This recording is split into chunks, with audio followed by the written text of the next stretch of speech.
Avec l'autorisation de notre confrère Amadou Sall, je dois commencer par dire que nous ne sommes pas ici pour faire le procès de la justice, la consolidation de notre état de droit. Même si par ailleurs, dans le dossier de notre client Mohamed, nous ne pouvons plus continuer à nous taire, parce que notre silence va constituer une injustice supplémentaire que dans une sorte de démonstration de force en foulant au pied tous les principes qui doivent la gouverner. Tous les principes fondamentaux, ce qu'on appelle la présomption d'innocence. En autre principe, le principe exceptionnel de la détention. Et c'est ça, malheureusement, la réalité. Personne n'est à l'abri de manipulation judiciaire, d'instigation politique pour mes dossiers de Farba Ngom, mais au-delà du dossier de Farba Ngom, on parle pour tous les justiciables sénégalais. Notre état de droit est menacé. C'est devenu extrêmement grave et préoccupant qu'en 2026, alors que le Sénégal est signataire de la Charte africaine des droits de l'homme, signataire de la Déclaration universelle des droits de l'homme, signataire 2 rapports médicaux, je ne dis pas 1, je ne dis pas 3, je ne dis pas 2, ordonnés par le juge, à considérer, et on considérait que la grave... Ce n'est pas une opinion politique, ce n'est pas de la théorie, ce n'est pas du parti pris. Ces experts, ils sont assermentés. Avant de faire leur œuvre, ils prêtent serment devant le juge. Ils l'ont déjà prêté en tant que médecin. Quand si on tay na la bul reer do reer.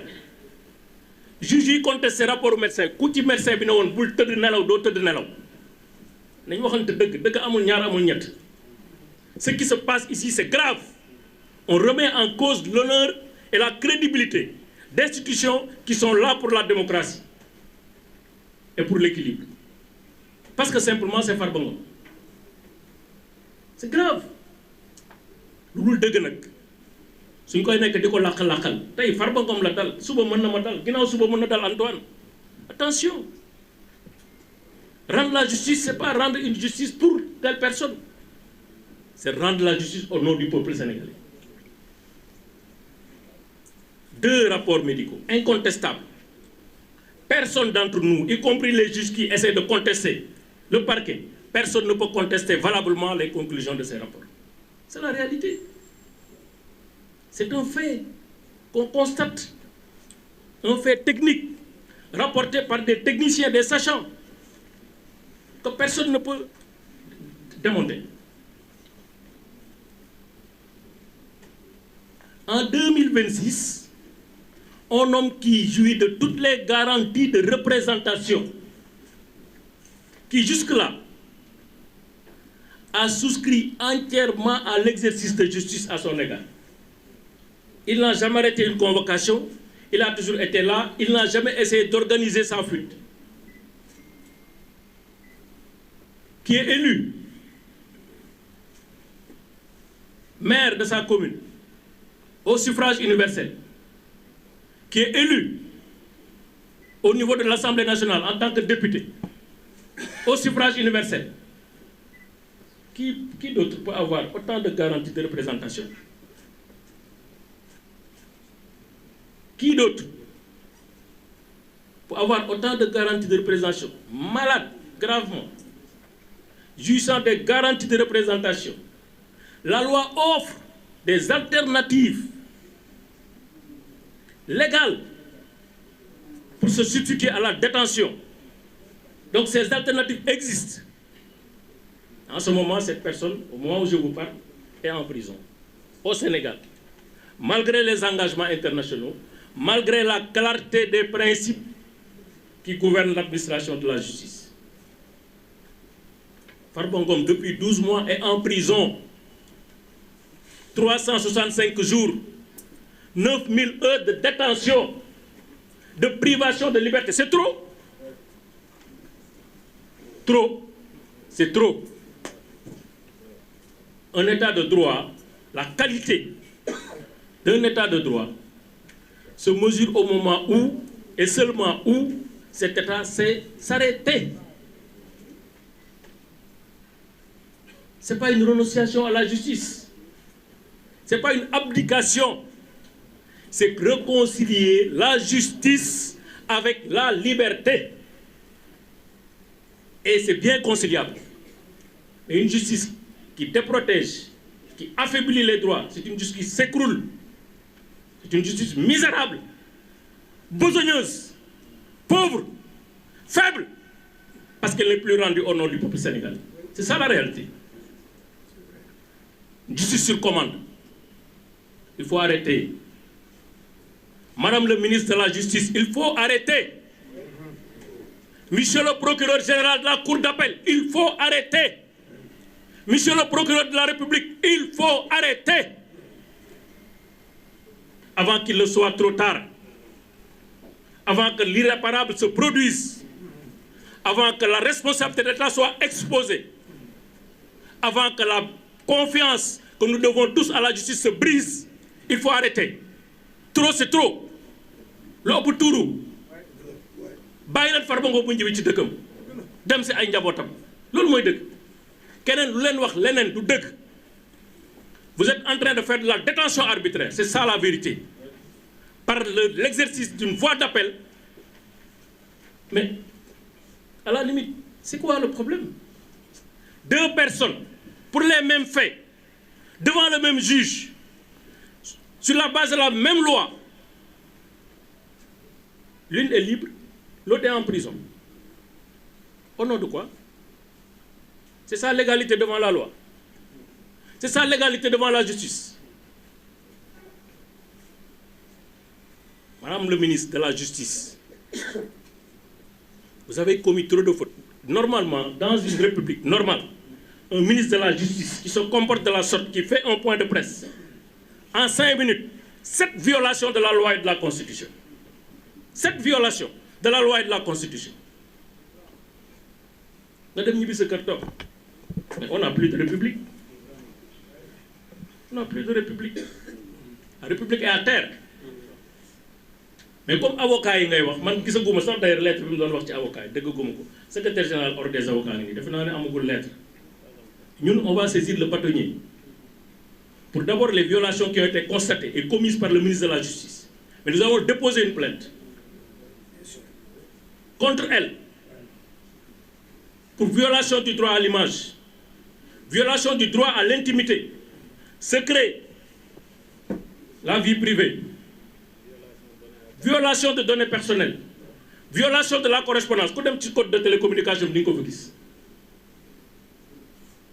Mais aussi mise en danger de la vie d'autrui, parce que c'est elle qui a instruit le parquet de faire appel artificiellement pour maintenir Farba Ngom en prison. C'est ça la détention arbitraire. Par des artifices et des manipulations, on essaie de maintenir quelqu'un en prison qui doit être libre. Aucune seconde de plus ne doit trouver Farba Ngom en prison. Si nous déposer plainte fille, xam naa ne duñ ko suivre, mais bu ñu ko deful dañ ko constater yóbbu ko France. On va déposer une plainte parce que maintenant la justice universelle. Il faut que ça arrête. On ne le fait pas pour Farba, on le fait pour les futurs Farba. Pour que suba ko yor dossier di nga teg affaire bi ci yoon.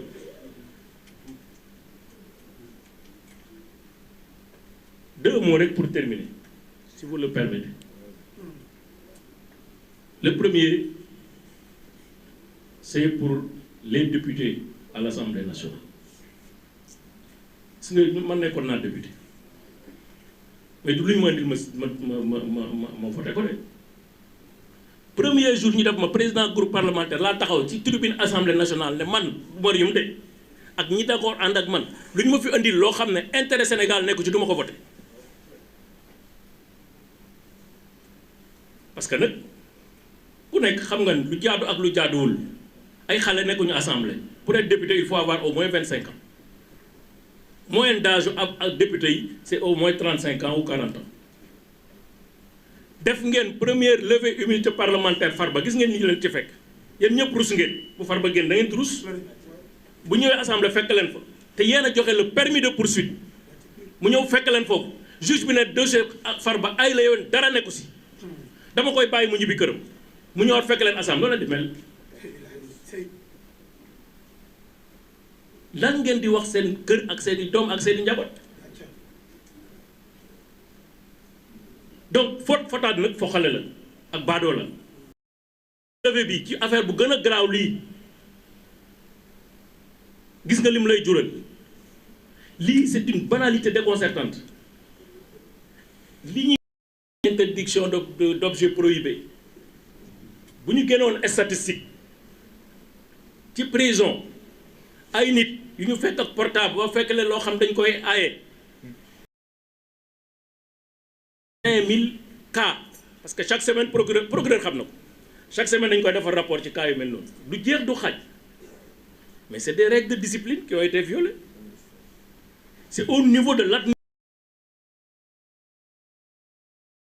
toppatoo yooyu sanction yi directeur prison ak régisseur ak chef de cour ñoom ñooy apporter sanction à ce jour pour une faute disciplinaire il y a aucune procédure engagée contre Farba amul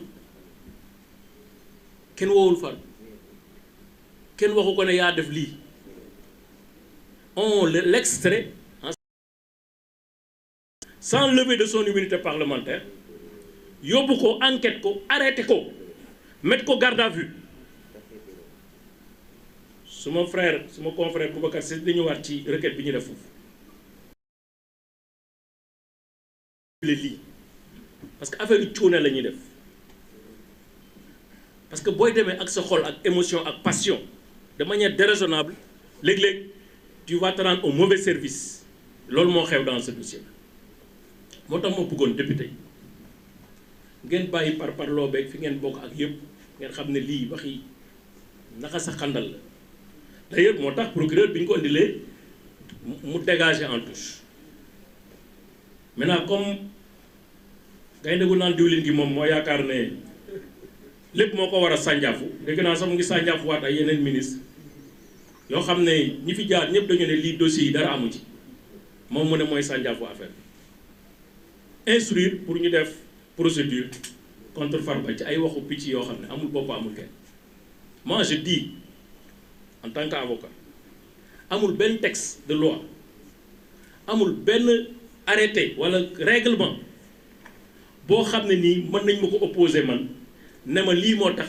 ku la woo doo ko wuyu mu nekk sa client mu nekk heure mu nekk lu ne mais loolu xanaa nit ku jàngul sax war nga xam ne avocat bu ñu la wooyee sa kër doo wuyu dafa am lettre dafa am texte bu ñuy tere ñu wuy appel wala dafa am texte ban texte moo ñuy tere wuy appel ki ñuy sanctionné ci droit du kii nga xam ne dañ ko dugalal téléphone ka fa dugal téléphone bi la ñuy sanctionné ak ku ko jàppale pour téléphone bu dugg fa kooku la ñuy sanctionné loolu mooy introduction munoo nekk ci biir di introduire xanaa loolu ko jàngul français war nga ko xam diffusion d'images obscènes ban diffusion nga fekk téléphone à supposer que loolu sax dëgg la parce qu'ils sont capables de tout c'est des as de la manipulation nga fekk ci téléphone dara fan laa ko diffuser c'est privé lu ma ci kan mooy diffuser yéen ñi journaliste xam ngeen ne kay dina am moyen de diffusion fu ñu ko diffuser moom moo ko diffuser moom moo de diffusion de façon kenn andiwu ko fa kenn nit moo ko fa andi mooy Yacine Fall kon man li ma leen di wax mooy jël leen seen fulla ak seen fay ngeen xam ne lii fay coow moo gën lii andi coow bu bëri le Sénégal n'a pas besoin de ça mu xam ne lii dara nekku ci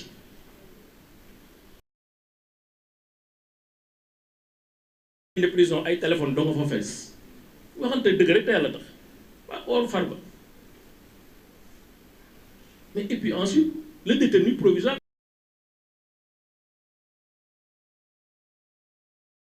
kon tere wuñu leen woo peut-être dañu organiser woo bi rek y a absolument rien clé USB dañ koy tere ci prison man gisuma ko seen règlement intérieur boobu sax ñuy wax règlement intérieur boobu bu ñu ko càmbaree ba ca biir mais n'est pas opposable à Farba parce que pour un règlement intérieur opposé à un prévenu il faut ñu notifier ko ba muy dugg ñu ne ko règlement intérieur baa ngi nii lii lay tere lii lay bañ lii la bëgg lii la amul benn acte bu ñu mën a génne administration buy wane ne notifié nañu règlement intérieur amul règlement intérieur amul fenn fu ñu ko affiché ci prison yi amul kon le règlement est opposable à Farba et en plus ce règlement intérieur de 89 il est caduc